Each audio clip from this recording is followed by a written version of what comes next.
Chers compatriotes européens, le virus nous nargue et vient de muter pour la 117e fois. Mais le risque de contagion peut être minimisé grâce à quelques règles simples et transparentes. Toutes ces mesures ont été testées à Chounette-sur-Riton dans le cadre d'un essai modèle de 3 ans, se sont avérées concluantes et seront appliquées dans toute l'Europe à partir de lundi. Magasin. Dès lundi, tous les magasins pourront réouvrir, mais pas en même temps. Les magasins essentiels peuvent ouvrir les semaines paires, tous les autres magasins, chaussures, vêtements, articles de bricolage ou jouets, les semaines impaires. Les vendeurs et vendeuses porteront des palmes et un tuba, ainsi qu'un pince-nez. Grâce aux palmes, le personnel aura automatiquement une certaine distance par rapport aux clients et le tuba permettra de souffler les aérosols vers le haut. Autre avantage, le personnel des magasins sera ainsi prêt pour la prochaine vague. Cinéma et théâtre. Nous avons décidé de réouvrir les cinémas et les théâtres selon un principe très logique. La couleur des yeux. Les personnes aux yeux bleus, verts ou gris pourront voir la première moitié du film ou de la pièce. Les personnes aux yeux noirs ou marrons viendront à la deuxième partie, se feront raconter la première partie avec une distance de 2 mètres comme dans un chœur grec et verront la fin du film ou de la pièce.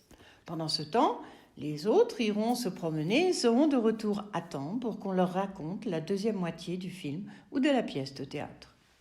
École. Grâce à Amazon et son soutien totalement désintéressé, l'école peut enfin reprendre. Dans une toute nouvelle usine installée aux îles Caïmans, plusieurs lignes de production ont été mises en route pour fabriquer 100 millions d'Alexa. C'est elles qui, dès l'automne prochain, feront cours aux enfants du monde entier. Vaccins.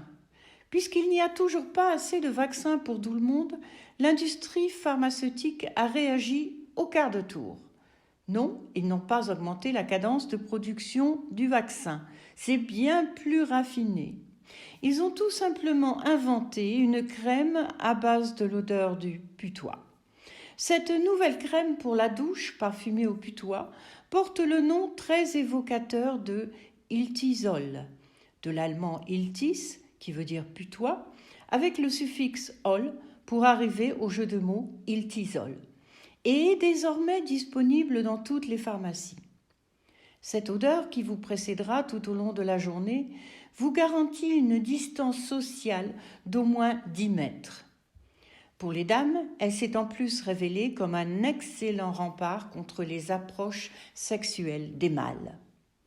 Voilà pour les grandes lignes de ce nouveau règlement européen. Vous trouverez tous les détails complémentaires en ligne dans votre langue respective sur www.cetunlongchemin jusqu'au vaccin.eu. D'ici là, je souhaite à toutes et à tous bonne chance pour mercredi prochain pour le tirage au sort des 2000 prochaines personnes éligibles au vaccin.